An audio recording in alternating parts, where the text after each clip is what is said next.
नाना पटोले जी, पृथ्वीराज चौहान जी, नरसैया आदम जी, प्रकाश यलगुल, हमारे कैंडिडेट्स प्रणीति शिंदे जी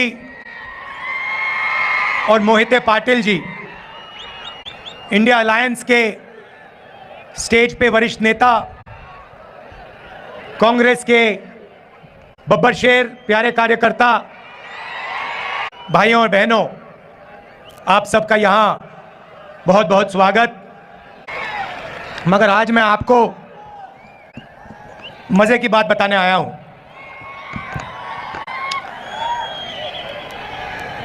सबसे पहले, यह साधारण चुनाव नहीं है, क्योंकि इस चुनाव में पहली बार, आजादी के बाद पहली बार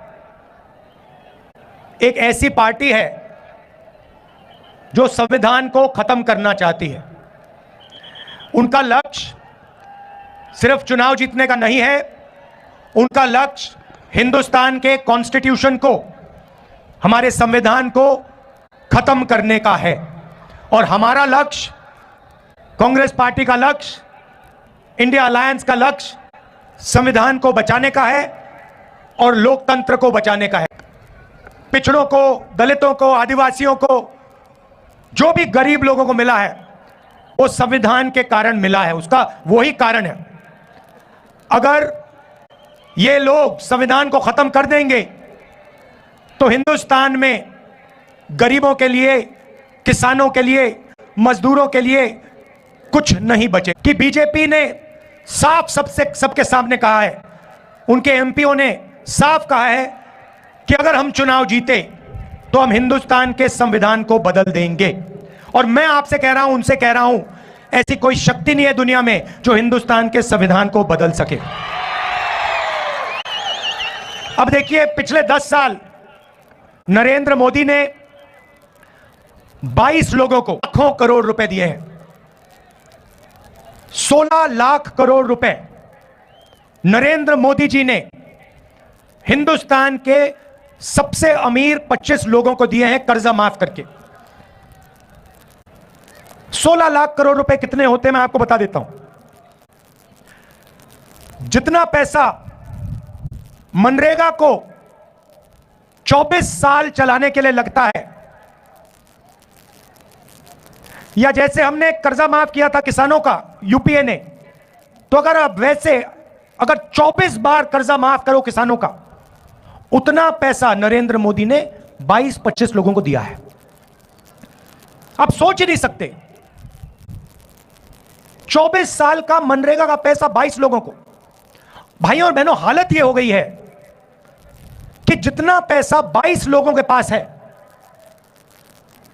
उतना ही पैसा 70 करोड़ हिंदुस्तानियों के पास है। एक तरफ नरेंद्र मोदी के 22 मित्र और दूसरे तरफ 70 करोड़ हिंदुस्तानी, दोनों के पास एक ही जितना धन है। दूसरा आंकड़ा देता हूं, हिंदुस्तान के 1% लोगों के पास, 1% लोगों के पास हिंदुस्तान का 40% धन है। यह हालत है, इसीलिए इतनी बेरोजगारी फैल रही है। उन्होंने नोटबंदी की, आपसे कहा काला धन मिटा दूंगा, और पूरा का पूरा फायदा उन्हीं 22-25 लोगों का हुआ। उसके बाद जीएसटी, गलत जीएसटी लागू की, 5 अलग अलग टैक्स, किसानों पर टैक्स लगा दिया। पता नहीं आपको मालूम या नहीं, जितनी जीएसटी आप देते हो उतनी ही जीएसटी अदानी देता है। आप जानते हो इस बात को? नहीं जानते? आप सिर हिला रहे हो। वो आपने जो शर्ट खरीदी, वो कितने की खरीदी आपने? 200। अगर अदानी वही शर्ट खरीदता तो जितनी जीएसटी आपने अपने जेब से दी, उतनी ही जीएसटी वो देता।